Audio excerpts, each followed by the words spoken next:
मित्र हो, सध्या जे वातावरण पाहतोय ते आपल्याला माहिती आहे की कोणत्या स्थितीमध्ये आहोत.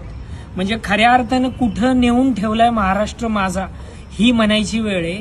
ही राजकारण्यांची मुलं बड्या बड्या उद्योगपतींच्या नादाला लागून किंवा गरीब भोळ्या जनतेच्या, शोषित पीडित जनतेच्या जमिनीवरती डोळा ठेवतात, जमिनी हडप करतात.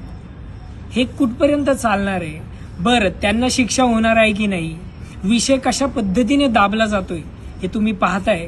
पुण्यातली महारत्नाची जागा अवघ्या 500 रुपयाच्या स्टॅम्प ड्युटीवरती जर काबीज केली जात असेल, हडप केली जात असेल आणि त्यावरती जर बोलल्यानंतर त्या व्यक्तीला जो कुणी गुन्हेगार आहे, पार्थ पवार यांच्यावरती आरोप करण्यात आलेले, त्यांना वाचवण्यासाठी जी एकजूट दाखवण्यात आली त्या गोष्टीचा निषेध आहे.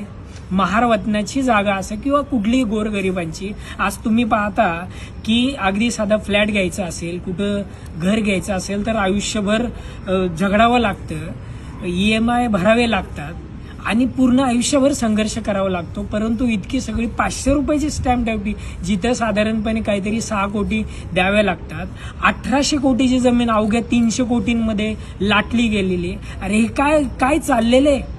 किती दिवस ह्या राजकारणी नेत्यांच्या पुढे पुढे आपण करणार आहोत? याचा एकदा विचार केला पाहिजे.